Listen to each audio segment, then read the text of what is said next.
आज हम लोग पढ़ेंगे यूपी डीएलएड सेकेंड सेमेस्टर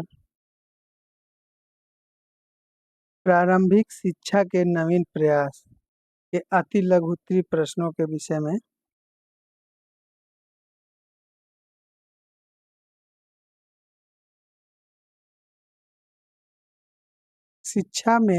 शिक्षा के सार्वभौमिकरण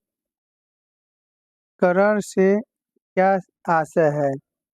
इसका उत्तर हो जाएगा, शिक्षा के सार्वभौमिकरण का आशय है 6 से 14 वर्ष आयु के वर्ग के प्रत्येक बच्चे को निःशुल्क और आवश्यक शिक्षा प्रदान करना।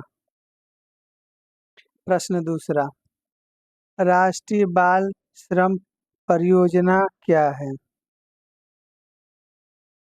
राष्ट्रीय बाल श्रम परियोजना के अंतर्गत बाल श्रम पीड़ितों की पहचान और उन्हें जोखिम भरे रोजगार से हटा दिया जाता है और उनकी पुनर्वासित किया जाता है। प्रश्न तीसरा, जनशाला कार्यक्रम क्या है? जनशाला कार्यक्रम भारत सरकार का संयुक्त राष्ट्र यूएन के संयुक्त प्रयास से शुरू किया गया समुदाय आधारित प्राथमिक शिक्षा कार्यक्रम है।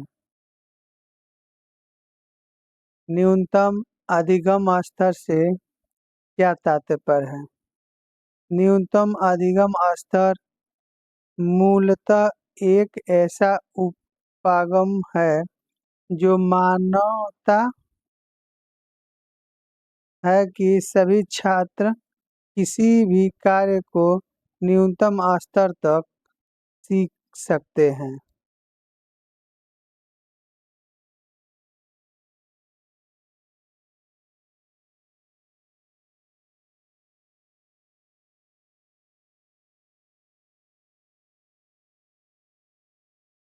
प्राथमिक शिक्षा के संदर्भ में अव्यय अवरोधक का अर्थ स्पष्ट कीजिए। इसका उत्तर, प्राथमिक शिक्षा के संदर्भ में अपव्यय से अभिप्राय है प्राथमिक शिक्षा पूर्ण होने से पहले बालक को विद्यालय से हटाना तथा अवरोधन का अभिप्राय है किसी बालक को किसी निम्न कक्षा में 1 वर्ष से अधिक अवधि के लिए रोक लेना। पाश्चात्य विवाद क्या है? तो प्राच्य शिक्षा समर्थन परंपरागत भारतीय भाषाओं एवं साहित्य को प्रोत्साहन देना चाहते थे, जबकि आंग्ल शिक्षा समर्थक आधुनिक पश्चात अध्ययनों को प्रोत्साहन दिया जाए।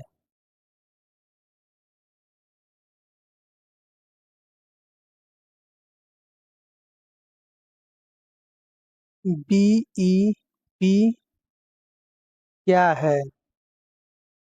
बीईपी व्यवहार शिक्षा कार्यक्रम है जो छात्रों के समस्याग्रस्त व्यवहार को सुधारने हेतु तैयार किया गया है। बोर्ड के घोषणा पत्र का शिक्षा पर क्या प्रभाव पड़ा? इसका उत्तर हो जाएगा, बोर्ड के घोषणा पत्र को भारतीय शिक्षा का मैग्ना कार्टा कहा जाता है। इसके द्वारा उच्च शिक्षा को अंग्रेजी में दिए जाने पर बल दिया जाता है, साथ ही देसी भाषा के विकास को भी महत्व प्रदान किया गया। ब्रिज फोर्स का क्या आशय है? इसका उत्तर हो जाएगा ब्रिज फोर्स का आशय है एक ऐसा कार्यक्रम जो छात्रों को एक कक्षा से दूसरे कक्षा में पहुंचाने में मदद करने वाला कार्यक्रम है।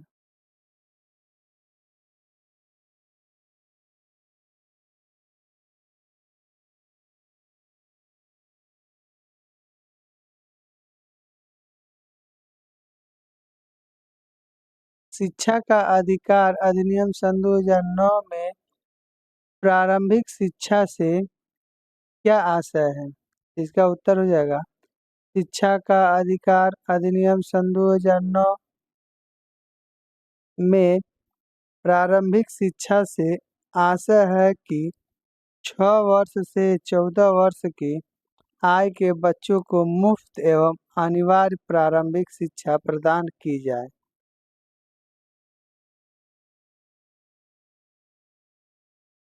शिक्षा में छनाई या निस्यंद सिद्धांत से क्या आशय है?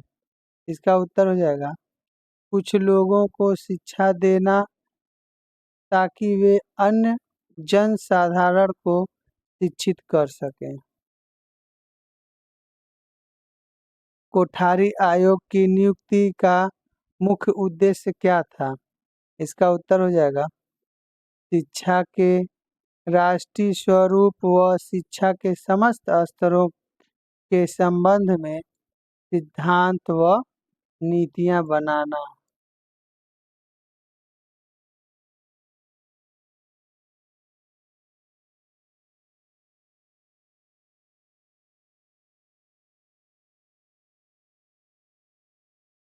डीपीईपी परियोजना के कार्य लिखिए।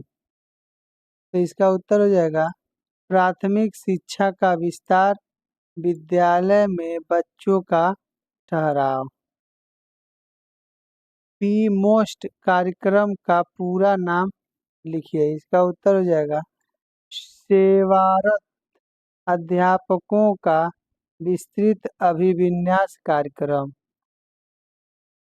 Programme of mass orientation for school teachers.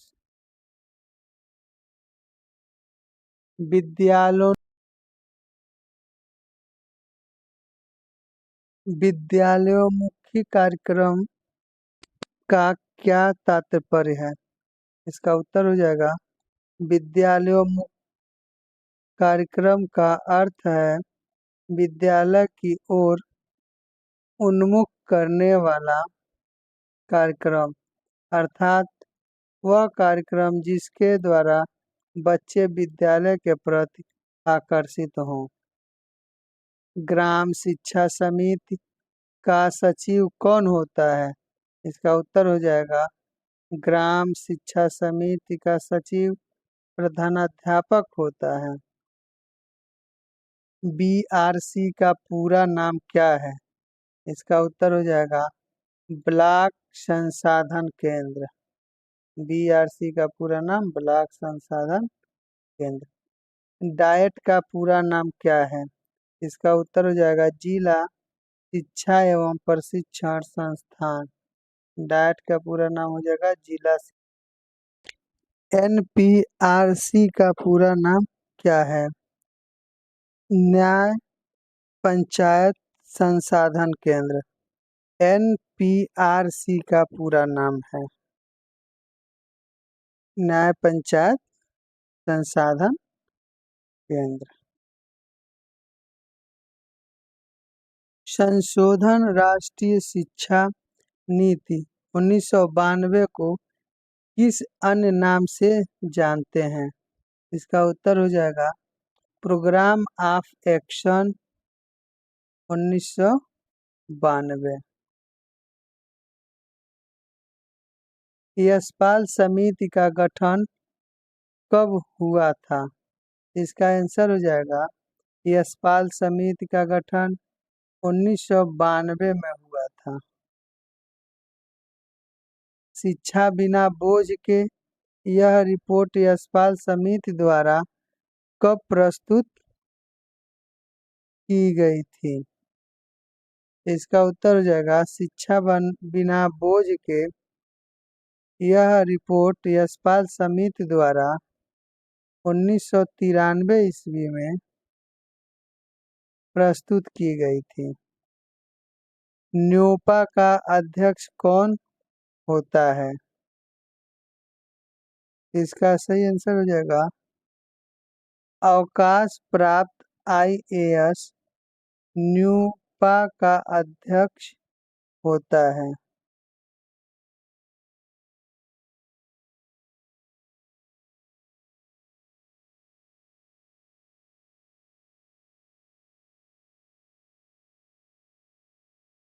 भारतीय संविधान के अनुच्छेद 51 क के बारे में आप क्या जानते हैं? इसका उत्तर हो जाएगा भारतीय संविधान के अनुच्छेद 51 क का संबंध मौलिक कर्तव्यों से है। इसमें 11 मौलिक कर्तव्यों का वर्णन है। हंटर आयोग के 2 कार्य लिखिए।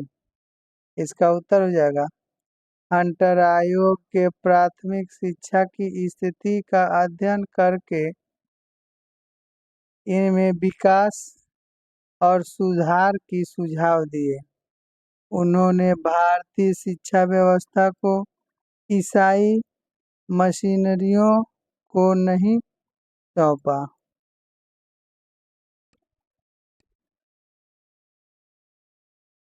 राष्ट्रीय स्तर पर शिक्षा के कौन कौन से अभिकरण हैं? इसका उत्तर हो जाएगा NCERT, UGC, AICTE, NCTE आदि।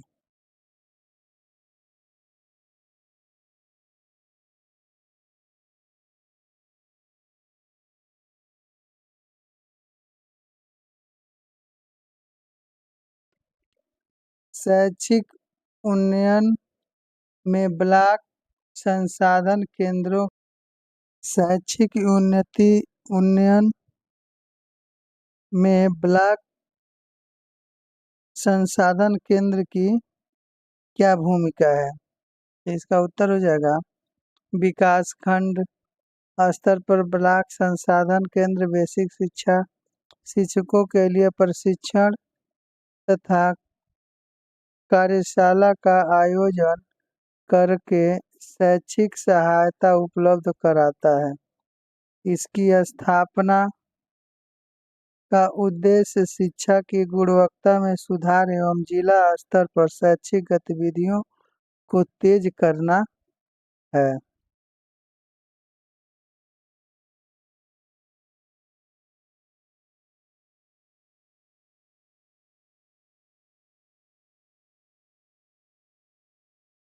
लॉर्ड कर्जन ने प्राथमिक स्तरीय शिक्षा में क्या क्या सुधार किए? इसका उत्तर हो जाएगा प्राथमिक शिक्षा संबंधी निम्नलिखित सुझाव दिए गए।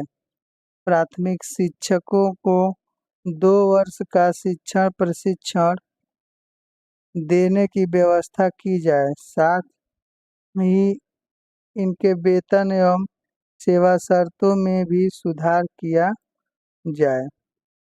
प्राथमिक शिक्षा का प्रसार करना सरकार का मुख्य उत्तरदायित्व है। अतः इस ओर सरकार को ठोस कदम उठाने चाहिए। क्षेत्रीय आवश्यकताओं को ध्यान में रखकर प्राथमिक शिक्षा का पाठ्यक्रम तैयार कराया जाए एवं इनमें उपयोगी विषयों को सम्मिलित किया जाए। प्राथमिक शिक्षा का माध्यम भारतीय भाषाओं को बनाया जाए एवं इनमें अंग्रेजी को स्थान न दिया जाए। प्राथमिक स्तर की शिक्षण विधियों का विकास किया जाए तथा किंडरगार्टन प्रणाली का प्रयोग किया जाए। प्रोग्राम ऑफ एक्शन में कौन कौन से लक्ष्य निर्धारित किए गए?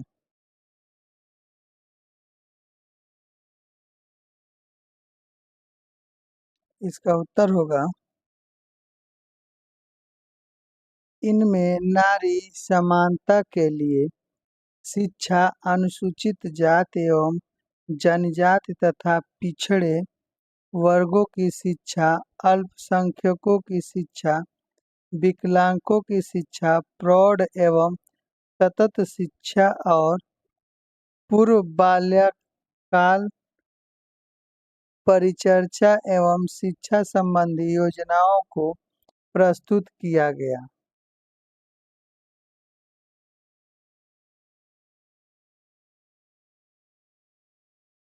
शिक्षा को संविधान में समवर्ती सूची में रखने का क्या उद्देश्य है? इसका उत्तर हो जाएगा शिक्षा के व्यापक एवं जटिल स्वरूप के कारण 1976 में 42वें संविधान संशोधन द्वारा शिक्षा को समवर्ती सूची में डाला गया। इसका उद्देश्य केंद्र तथा राज्य सरकार के सम्मिलित एवं समन्वय प्रयास द्वारा शिक्षा के स्तर का उन्नयन करना था।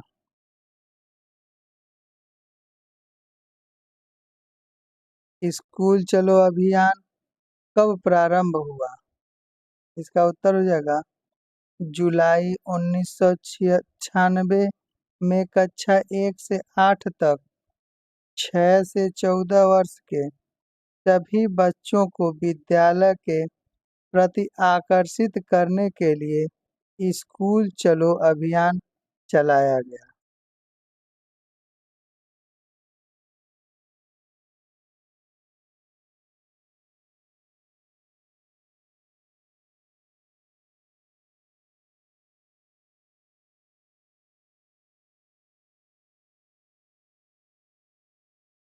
राष्ट्रीय बाल श्रम परियोजना क्या है? इसका उत्तर हो जाएगा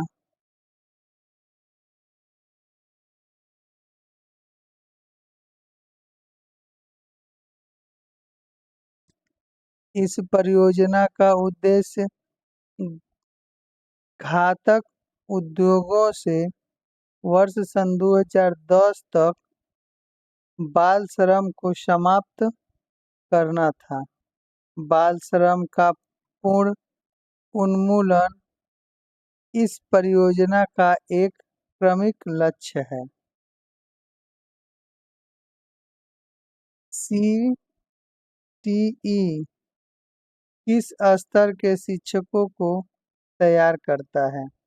इसका उत्तर हो जाएगा सीटीई माध्यमिक एवं उच्च माध्यमिक स्तर के शिक्षकों को तैयार करता है।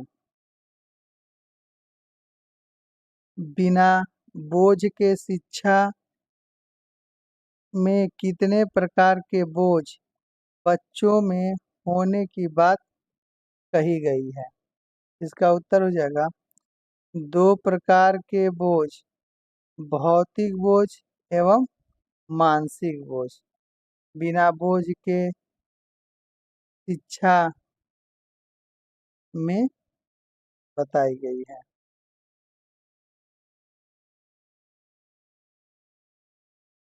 न्यूपा का मुख्यालय कहाँ स्थित है?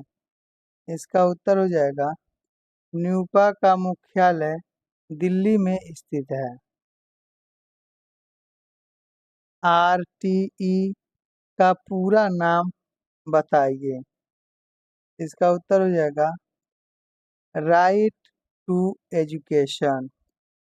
आरटीई का पूरा नाम है राइट टू एजुकेशन।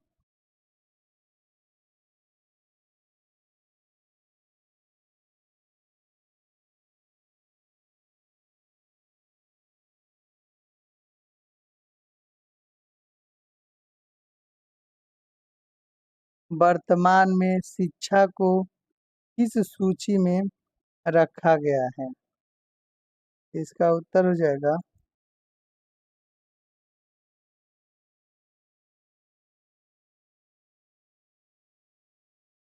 वर्तमान में शिक्षा को समवर्ती सूची में रखा गया है।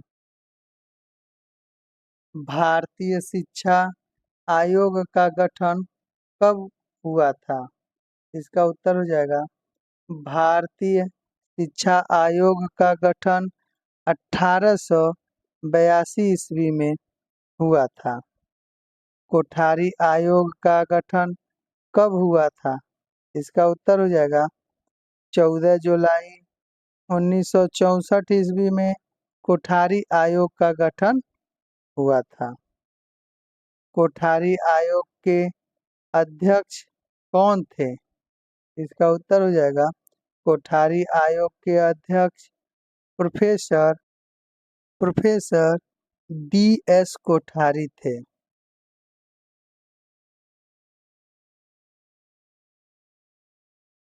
समवर्ती सूची में दिए गए विषयों पर नीति एवं कानून बनाने का अधिकार किस राज्य को है?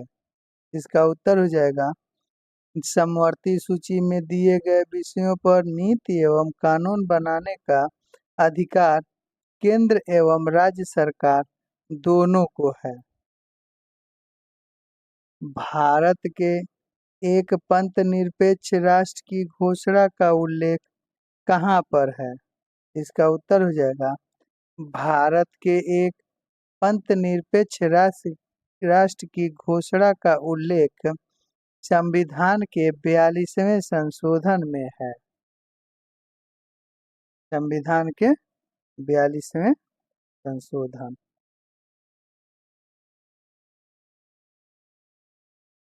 पाठशाला को बाग, शिशु को पौधा एवं शिक्षक को मालिक कहने वाले विचारक का नाम लिखिए। पाठशाला को बाग, शिशु को पौधा एवं शिक्षक को मालिक कहने वाले विचारक का नाम ट्रावेल है।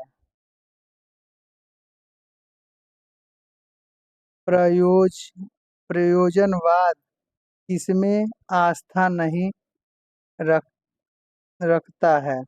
इसका उत्तर हो जाएगा प्रयोजनवाद ईश्वरीय सत्ता में आस्था नहीं रखता है। प्रश्न शिक्षण विधि के जनक कौन है? इसका सही उत्तर हो जाएगा शिक्षण विधि के जनक सुकरात हैं। प्रकृति को दूसरे किस नाम से जाना जाता है?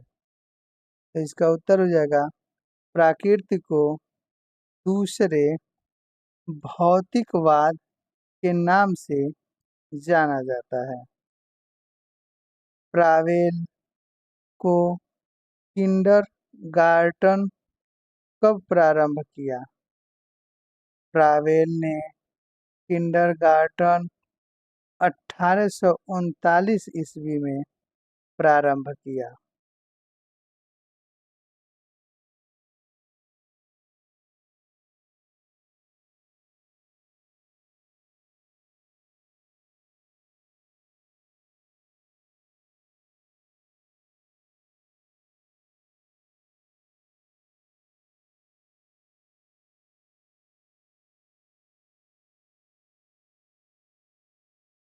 राज्य शिक्षा संस्थान कहाँ स्थित है? इसका उत्तर हो जाएगा राज्य शिक्षा संस्थान इलाहाबाद में स्थित है। राज्य विज्ञान शिक्षा संस्थान कहाँ स्थित है? तो इसका उत्तर हो जाएगा राज्य विज्ञान शिक्षा संस्थान इलाहाबाद में स्थित है। राज्य हिंदी संस्थान कहाँ स्थित है? इसका उत्तर हो जाएगा राज्य हिंदी संस्थान बनारसी में स्थित है। आंग्ल भाषा शिक्षण संस्थान कहाँ स्थित है? इसका उत्तर हो जाएगा आंग्ल भाषा शिक्षण संस्थान इलाहाबाद में स्थित है। मनोविज्ञान का निर्देशन विभाग कहाँ स्थित है? इसका उत्तर हो जाएगा मनोविज्ञान का निर्देशन विभाग इलाहाबाद में स्थित है। राज्य शैक्षिक तकनीक संस्थान कहाँ स्थित है? इसका उत्तर हो जाएगा राज्य शैक्षिक तकनीकी संस्थान लखनऊ में स्थित है।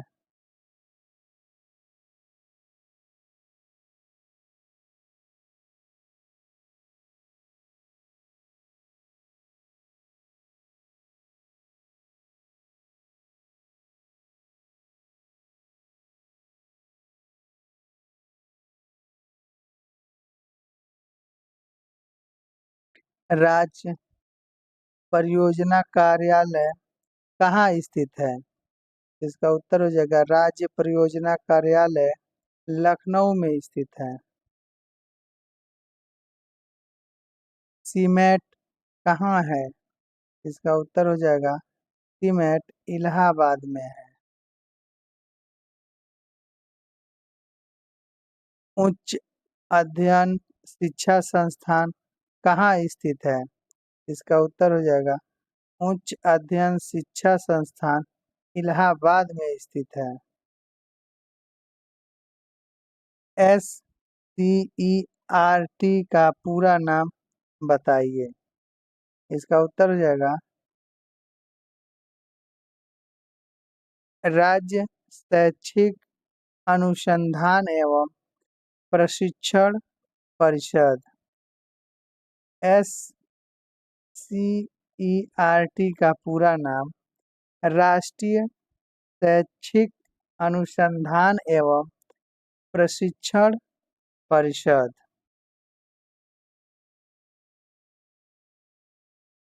NCERT का पूरा नाम बताइए। इसका उत्तर हो जाएगा राष्ट्रीय शैक्षिक अनुसंधान एवं प्रशिक्षण परिषद। NCERT का पूरा नाम राष्ट्रीय शैक्षिक अनुसंधान और प्रशिक्षण परिषद है।